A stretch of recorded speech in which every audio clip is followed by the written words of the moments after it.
Sweet TV, good day, pa-help naman. May nililigawan ako babae, umamin ako sa kanya, then sinabi niya na friend lang kami.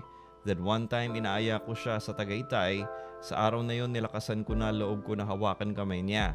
Okay lang din sa kanya, sumasandal na din siya sa akin habang nagdadrive ako, nakayakap na din siya sa akin.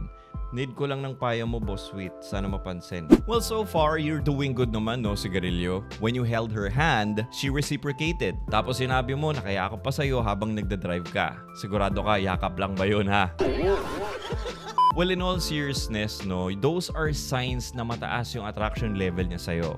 But, ang maipapayo ko sa'yo, Sigarilyo, is do not repeat the same mistake twice. Because like what Einstein said, the definition of insanity is you keep doing the same thing over and over again expecting different results. So ano nga ba yung mistake na yon? Yun ay yung pag-amin sa kanya. Bakit? Because that will communicate with the girl na you want to lock her down on a relationship na kagad. Isa sa mga bagay na nakaka-pressure talaga sa mga babae yan. And once the girl feels pressure, naturally, she will back off. Tingnan mo nangyari sa'yo nung unang umamin ka sa kanya, na friend zone ka. Swerte na lang talaga na bumalik ang attraction level niya sa'yo. Most probably, you gave her the no contact method and that increased her attraction level towards you. Kasi nga, sabi nga ng mga in-check, the heart grows fonder through absence. So just keep doing what you're doing lang, Sigarilyo.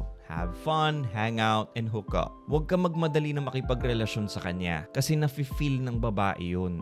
Masking hindi mo sa kanya sabihin. Hintayin mo na siya mismo yung magbibigay sa'yo ng subtle hints na gusto na niya makipag-exclusive sa'yo. Subtle hints like she would say something in the lines of, "Where's this going ba?" Or baka may dinidate ka ng iba dyan gusto ko ako lang. Pag sinabi na niya yung mga ganong linya, ask her a quality question. What do you mean? Do you mean na gusto mo nang makipag-exclusive sa akin? And of course, sasabihin niya ay yes. Then there you go. At isa pang may papayo ko sa iyo, Sigarilyo, is do not go overboard sa chats. Laging tatandaan na phones are only used for setting dates, not to get to know someone. Kasi kung lagi mo na lang siya chinachat, most especially kapag ikaw yung unang nagchat sa kanya, you are already over-pursuing na, Sigarilyo. And ang ending niyan, syempre, bababa yung attraction level niya sa'yo. Always remember that men are only supposed to pursue 20 to 30% of the time. If you go more than that, you're already over-pursuing. You want to limit the chats just to set a definite date with her. And then once you have set a definite date with her, get off the phone na. Isa pang may papayo ko sa iyo, Sigarilyo, is to follow me on my socials like TikTok, YouTube, IG, Facebook, para mas lumalim pa yung knowledge mo regarding sa dating.